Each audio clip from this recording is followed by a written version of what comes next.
السلام علیکم ورحمۃ اللہ وبرکاتہ۔ اسم اعظم کے بارے میں بہت سارے احباب نے دنیا کے کافی ممالک سے استفسار فرمایا تھا۔ ان کی خدمت میں عرض کر دوں کہ اسم اعظم اللہ کی ایک بہت بڑی عطا ہے، انتہائی سنجیدہ بات ہے، انتہائی ترین سنجیدہ بات ہے۔ اس سے آپ کی اپنی زندگی بھی بن جاتی ہے، آپ اللہ کی کروڑوں مخلوق کی اور نبی اکرم صلی اللہ علیہ وسلم کی کروڑوں امت کا بھلا کر سکتے ہیں۔ ہوگا یہ شرافت سے، پڑھائی اس کی سنجیدہ ہے، یہ پکانا پڑتا ہے۔ جو صحیح بات ہے وہ یہ ہے، جس طرح لوگ کہتے ہیں کہ جناب علی 3 دن پڑھ لو تو دیوار توڑ کے گھس کے روزی آ جائے گی اور اس کی بہن بھی آ جائے گی، اور جناب علی دروازہ توڑ کے روزی آ جائے گی، اس کا باپ بھی آ جائے گا، اور جناب چھپر پھاڑ کے روزی اتر جائے گی اور ساتھ میں پورا سسرال بھی لے کے آئے گی۔ سب بیکار باتیں ساری۔ بھائی کچھ کرنے کے لیے کچھ ایبل ہونا چاہیے۔ ایک میٹرک پاس بندے کو کہلانے کے لیے 10 سال پیچھے پڑھنا ہوتا ہے، ایک گریجویٹ ہونے کے لیے 14 سال پیچھے پڑھنا ہوتا ہے، ایک ماسٹر کرنے کے لیے 16 سال پیچھے پڑھنا ہوتا ہے، تو کہیں جا کے اتنا سا پلندہ ملتا ہے جس کے بعد اس نے نوکری ڈھونڈنی ہوتی ہے۔ وہ پلندہ ایسے لے کے گئے، جس کے پاس لے کے گئے وہ پڑھنے بھی نہیں آتا تھا اس کو پلندہ، بس اس نے پوچھا کہ تو یہ کر لے گا؟ ہاں جی ٹھیک ہے کل سے آ جا۔ تو پلندوں کے چکر میں جو 16 سال لگ گئے، تو کچھ ایک ایسی شکتی، ایک ایسی طاقت، ایک ایسی پاور جس سے اللہ کی کروڑوں مخلوق کا پلس اپنا بھی بھلا کر سکے، اس کے لیے تھوڑا سا ٹائم دینا ہے۔ اس کی زکات پوری کرنی ہے۔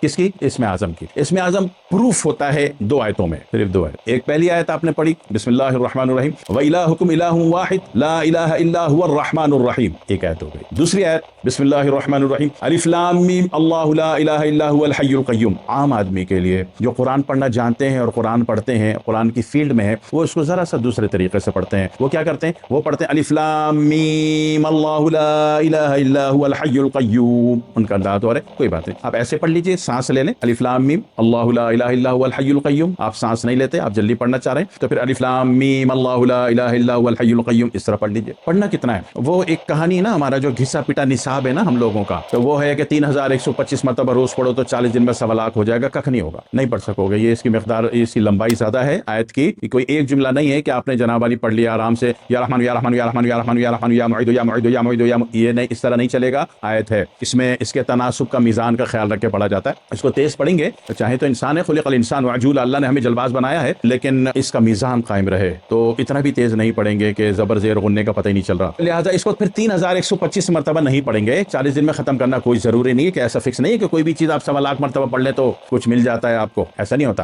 سلو کریں، اس کو 1 سال پہ تقسیم کر دیں۔ اچھا 1 سال میں بھی یہ ہے کہ مرد نے تقسیم کر دیا، ہاں یہ ہے کہ کسی کے پاس ٹائم ہے تو وہ صبح بھی پڑھ لے، شام کو بھی پڑھ لے، رات کو بھی پڑھ لے، ڈائری میں انٹری کرتا رہے تو ٹھیک ہے، وہ 1 سال والا کام اس کا 4 مہینے میں ہو جائے گا۔ لیکن خواتین کا مسئلہ ہے کہ ان کی ذمہ داریاں بہت ہوتی ہیں، پورے گھر کا کام، صفائی، وہ جناب والی کچن اور یہ سارے کپڑے اور دیگر پرچیزنگ اور سبزی گروسری، سارے معاملات کو دیکھنا، بچوں کو دیکھنا اور ساس کو دیکھنا، ساس کے بچے کو دیکھنا، اپنے شوہر کو دیکھنا، کیونکہ خواتین کی ذمہ داری بہت زیادہ ہوتی ہے۔ لہٰذا خواتین تقسیم کو تو اس کو 1 سال ہی کی بنیاد پہ کر دیں۔ 1.25 لاکھ کی تعداد کتنی؟ 1,25,000، تو اس کو تقسیم تو وہ 1 سال پہ 365 پہ کر دیں، دیکھیں کہ ایک دن میں آپ کتنا آ رہا ہے۔ اب وہ مرضی ہے کہ وہ دن میں 2 ٹائم پڑھ لیں یا روزانہ 1 ٹائم نکال کے پڑھ لیں، وہ مرضی۔ دوسری بات ہے کہ خواتین جو ہے لازمی طور پر ڈائری یوز کریں، تاکہ صرف ان دنوں میں پڑھیں جن دنوں میں وہ پاک ہیں، ان کو اطمینان ہے کہ میں پاک ہوں، وہ امن میں ہیں، وہ پڑھیں۔ جس دن ایسا محسوس نہیں کرتی تو اس دن انٹری کر لیں کتنے دن پڑھا۔ تو ہو سکتا ہے کہ خواتین کا کام جو ہے، خاتون خانہ کا، ان کا معاملہ جو ہے وہ سال سے ذرا سا اوپر چلا جائے، کوئی بات نہیں۔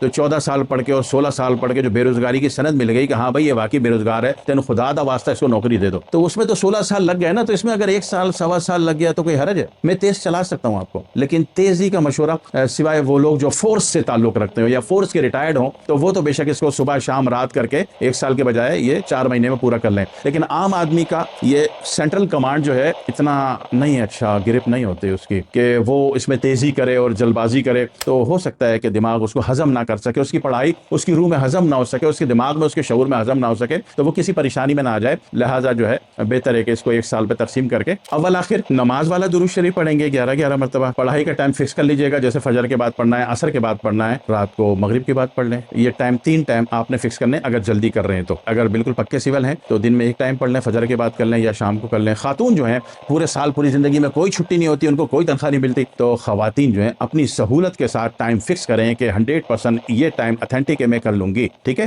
اور جو باقی کے دن ہے وہ انہوں نے کاؤنٹ کرنے تاکہ معاملات صحیح چلتے رہے، تو انہوں نے ڈائری یوز کرنی ہے خاتون نے۔ تو یہ جب آپ نے پڑھ لیا تو یقین کیجئے ٹائم لے گا، لیکن اللہ زندگی بنا دے گا اس سے۔ اس کے بعد آپ اس قابل ہو جاتے ہیں، آپ کے پاس کوئی بھی بندہ آیا، آپ نے سر نیچے جھکایا، اس کمانڈ کو تھوڑا سا ڈسکنیکٹ کرنا ہوتا ہے تاکہ ایک وقت میں ایک کمانڈ کام کرے، پھر سر تھوڑا سا جھکایا، تصور میں بندے کے لیے دعا کی، اور پھر آنکھ کھولی، بندے کے کندھے پہ ہاتھ رکھا، بولو جا بیٹا اللہ خیر کر دے گا انشاءاللہ۔ تو آپ کے یہ کرنے سے لوگوں کے بھلے ہو جائیں گے، لوگوں کے مسئلے حل ہو جائیں گے، لوگوں کے سماجی مسئلے، گھریلو مسئلے، معاشی مسئلہ، گھریلو مسئلہ، سماجی مسئلہ، لوگوں کے صحت کے مسائل مسائل, لوگوں کے ویزوں کے مسائل, آنے جانے کے مسائل, دیگر کروڑوں پریشانیاں آپ کی محض 10 سیکنڈ کی دعا کرنے کے بعد کندھے پر ہاتھ مار دینا. کندھے پہ کہاں ہاتھ ماریں گے؟ جو سنت پوائنٹ ہوتا ہے حجامے کا, دونوں مونڈوں شانوں کے بیچ کا جو علاقہ ہے, یہاں پہ ہلکا سا بے شک 3 دفعہ ہاتھ مار دیں اور بولیں کہ بھائی اللہ خیر کرے گا انشاءاللہ. ہاتھ سیدھا مارنا, الٹا نہیں مار دینا. یقین کریں لوگوں کا بھلا ہوگا. جب لوگوں میں بھلا بانٹ رہے ہوں گے, آپ شکتی دان بابا ہوں گے, تو آپ کے اپنے بھی گھر کا, اہل و عیال کا, آپ کے پورے بھون پریوار کا, آپ کے پورے گھر کا, خاندان کا اللہ بھی بھلا کرنا شروع کر دے گا. اس لیے کہ آپ اللہ کی مخلوق کا بھلا کر رہے ہو. نیت پہلے صحیح کر لیجیے گا کہ میں اللہ کی مخلوق کے اور اپنی ذات کے بھلے کے لیے کر رہا ہوں. میں کسی پہ ظلم نہیں کروں گا, زیادتی نہیں کروں گا, اور میری کمائی پہ یقین دیکھ لیں کہ میری کمائی چاروں طرف سے حلال کی ہے, تو پھر کوئی سائیڈ افیکٹ نہیں ہونے والا, کوئی رجعت نہیں ہونے والی. باقی جب بھی آپ فریکوینسی ورلڈ میں انٹر ہوتے ہو تو شروع میں جب ایک نئی دنیا کھلتی ہے تو عجیب عجیب سے نظارے ہوتے ہیں. کسی کو بتانے کی ضرورت نہیں, وہ ہضم کر لیا کریں. یہ نہیں کہ روزانہ استاد جی کو آپ اپنے حضرت کو, مرشد کو روزانہ بولے حضرت جی رات کو میں نے یہ دیکھا, رات کو میں نے وہ دیکھا. حضرت جی پریشان ہو جائیں گے, بولیں گے پتر تو اینجے کرنا, تو جو کچھ پڑھ رہا ہے نا سب بند کر دے, کیونکہ وہ تھکا دیا آپ نے ان کو. کچھ نہ بتائیں, یہ جو نظر آتا ہے اس کو ہضم کیے جائیں, فائدے میں رہیں گے. اللہ زندگی بنا دیتا ہے. اسے عورت بھی کر سکتی ہے, مرد بھی کر سکتا ہے, بچے بھی کر سکتے ہیں. بچے مطلب بالغ ہو, ٹھیک ہے, نابالغ بھی نہ ہو, ہر کوئی کر سکتا ہے. اور جس کی گرپ پاور اچھی ہے اس کو اللہ زیادہ شکتی دیتا ہے. کر کے دیکھ لیجیے گا, دعا میں یاد رکھیے گا. والسلام علیکم ورحمۃ اللہ وبرکاتہ.